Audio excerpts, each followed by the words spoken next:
Professionnel au Racing Club de Lens. Mais le symbole de cette génération s'appelle Bernard Plazeck. Le rigoureux défenseur rejoint le club lensois en 1957. Bientôt capitaine, il mène son équipe en 66 et 68 à la victoire en Coupe Drago, l'ancêtre de la Coupe de la Ligue. Après 12 années de bons et loyaux services, et alors même qu'approche sa retraite sportive, Bernard Plazeck demeure un véritable exemple pour ses coéquipiers et ses dirigeants. Bernard, c'est le capitaine courageux. C'est un exemple pour tous les footballeurs, professionnels et amateurs.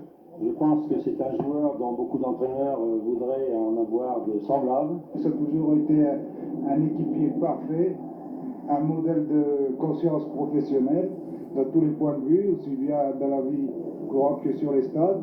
Fidèle à ses couleurs, fidèle à sa politique. Pendant très longtemps, il a été le destin du Racing Club de Lens. Il faut souhaiter que l'on retrouve très vite de nouveau Bernard Plazeck. Fils de mineur lui-même, Bernard Plazeck s'est nourri des valeurs de lutte, de compétition et du goût à l'effort pour réussir une longue carrière de footballeur. Je n'étais pas tellement doué, j'étais un bon footballeur. Parce que tout le monde me dit que j'étais viril, ceci, cela et tout. Mais je leur dis, j'ai quand même marqué 37 buts en jouant arrière. C'est pas en étant viril que j'ai réussi à marquer 37 buts parce que j'avais quand même une certaine technique. Il y a des joueurs qui étaient beaucoup plus doués que moi, mais ils n'ont pas fait une grande carrière parce qu'ils n'avaient pas le goût à l'effort.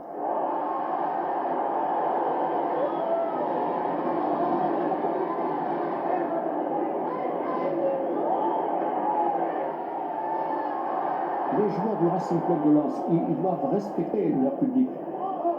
Ils ont un public extraordinaire. Vous savez, quand vous avez 40 000 personnes qui les encouragent, à 15 km de là, moi je l'ai déjà entendu, vous entendez le bruit. Et quand vous êtes sur un terrain de football et que vous entendez les encouragements, vous avez la chair de poule sur le terrain.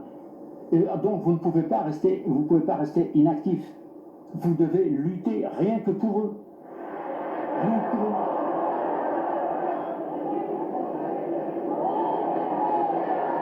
Parce que ces gens-là qui sont dans la tribune, les trois quarts des gens, certainement, que ce soit eux ou leurs fils, ils ont travaillé au fond de la mine ou dans des métiers pénibles.